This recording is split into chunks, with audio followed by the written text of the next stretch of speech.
It was 1959 when a Swede sensationally became world heavyweight champion. Ingmar Johansson was his name. His knockout of Floyd Patterson at Yankee Stadium in New York was a shot heard around the world of sports. The same year in New York, Volvo Penta accounted for a sensation of equal magnitude in the boating world. The launching of the revolutionary Aquamatic stern drive knocked the boating world for a loop. But Volvo Penta's history began much earlier. One spring day in 1907, a man stepped off the train in Skövde. Edward Hubendick was his name, and history records him as the father of Sweden's first marine engine. The miracle of an engine with a full 3 horsepower was hailed as the most modern on the market. Satisfied and proud, Edward met with his superior, Fritz Egnell, and 3 other people.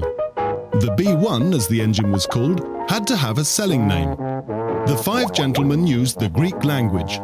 Let us call the engine Penta, 5 in Greek.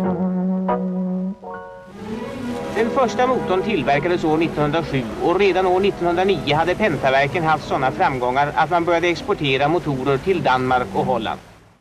The good times lasted a number of years, but the post-World War years brought economic downturn and depression. Then, in 1925, an event occurred that would have decisive importance for Penta's history. Assar Gabrielsson and Gustaf Larsson, Volvo's founders, decided to have a Swedish engine for its new automobile, and that engine would be manufactured by Penta.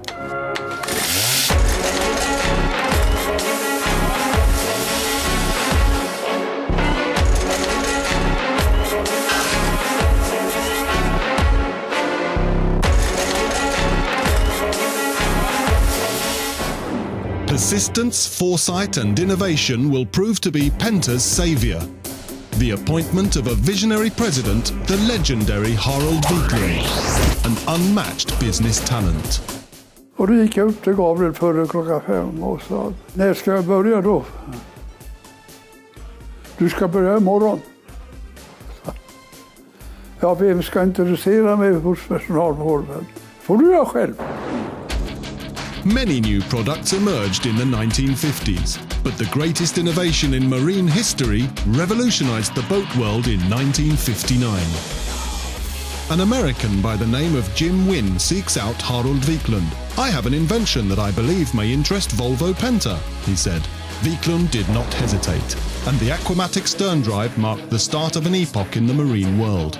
This new drive system was officially unveiled at the 1959 boat show in New York, the same year that Sweden got a heavyweight boxing champion.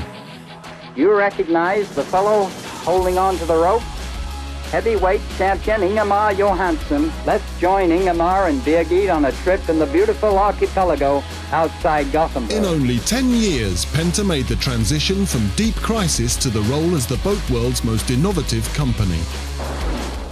Once Volvo Penta and Jim Wynne and Hal Wiklund had startled the boating world with the Aquamatic leg in the 1950s, that culture of innovation didn't really stop and continues today. An entirely new market was created in the boat world, a market in which Volvo Penta henceforth would be the undisputed leader.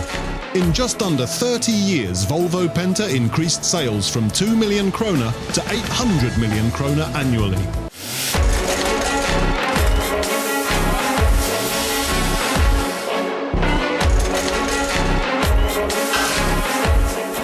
The development potential of the diesel engine far exceeds that of any alternative source of power.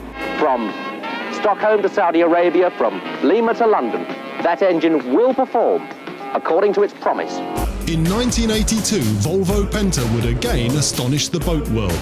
With the duo prop, 2 propellers on the same shaft, performance was superior, and this became the new apple of the boat world's eye. Get ready, ladies and gentlemen. The race is about to begin.